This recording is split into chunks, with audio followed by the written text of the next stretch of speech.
RTCI nous réunit. Septembre 2016, quel sera vraiment le plus grand défi qui attendra le futur ambassadeur en Tunisie? Écoutez, je crois que ce sera la préparation de deux échéances importantes. D'une part, la conférence internationale de soutien au plan de développement 2016-2020 qui est organisée donc, à la fin du mois de novembre par les autorités tunisiennes et à laquelle, préparation à laquelle nous sommes associés, puisque nos amis tunisiens ont souhaité que la France puisse jouer un rôle particulier dans l'organisation et aussi le soutien de cette conférence. Nous avons d'ailleurs l'occasion d'en parler avec votre ministre des Affaires étrangères, Ahmed Jinaoui, qui s'est rendu à Paris la semaine dernière, le 13 juillet. Il était reçu à déjeuner par son homologue français Jean-Marc Ayrault. Ils ont évoqué cette perspective. Nous avons eu, il y a 48 heures, une responsable du Quai d'Orsay qui est venue à Paris pour rencontrer ses homologues tunisiens et qatariens, d'ailleurs, puisque le Qatar est également un pays qui va jouer un rôle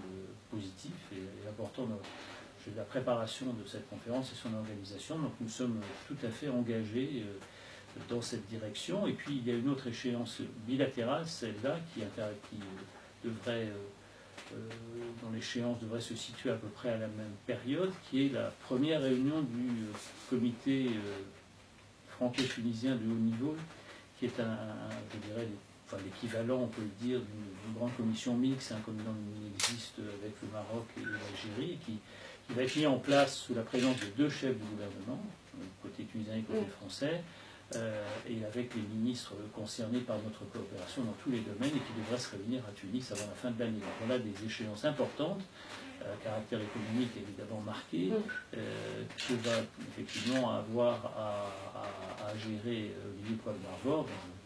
Je me réjouis de la nomination, qui est un ami de longue date et un garçon talentueux et qui effectivement va se trouver à la tête de l'ambassade au moment où des échéances importantes sont attendues, sans parler aussi des échéances, je dirais, du dialogue politique constant que nous avons et de la coopération, je dirais.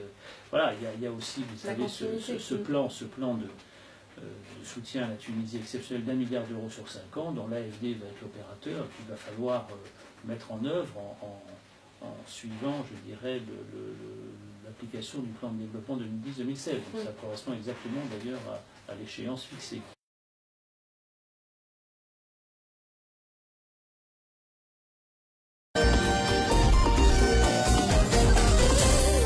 RTCI nous réunit.